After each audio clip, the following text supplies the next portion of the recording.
China's first homemade aircraft carrier left her home port of Dalian for her third sea trial on October 28, 2018.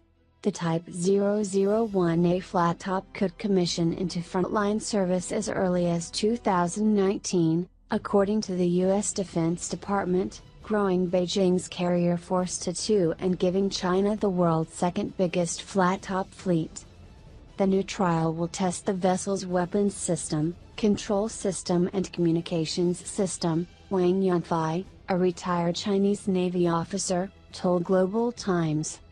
The 55,000-ton carrier, which Beijing reportedly will name Shandong, is a modified version of Liaoning, China's first flat-top. Liaoning is the ex-Varyag, which the Soviet Union built in the 1980s but never commissioned. China acquired the incomplete vessel in 1998. Liaoning commissioned into the Chinese fleet in 2012. Carrying J-15 fighters and helicopters, Liaoning deployed to the Western Pacific in April 2018 for her first realistic war game. Shandong, if that indeed is the new carrier's name, shares Liaoning's layout and limitations. Lacking catapults, she launches planes by way of a bow-mounted ramp.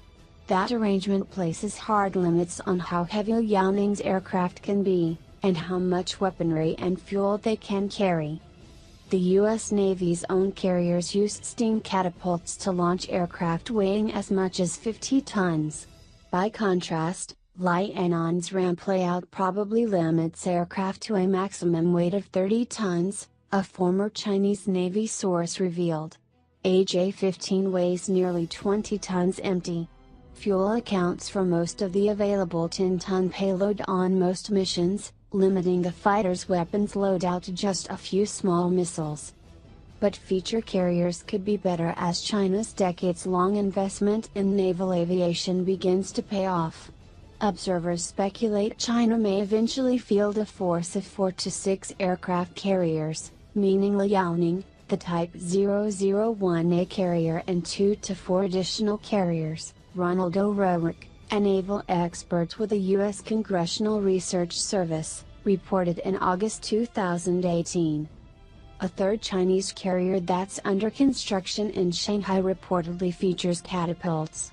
China's next generation of carriers will probably have greater endurance and be capable of launching more varied types of fixed-wing aircraft, including electronic warfare, early warning and anti-submarine warfare aircraft, the U.S. Defense Department explained in the 2018 edition of its annual report on Chinese military power. With more and better flat tops, and new aircraft to fly from them, China could greatly extend its influence across the Pacific and Indian Oceans.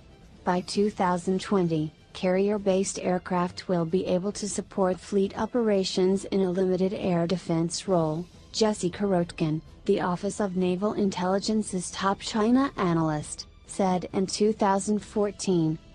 These improvements would increase the striking power of a potential carrier battle group in safeguarding China's interests in areas beyond its immediate periphery, the Pentagon explained in its 2018 China report.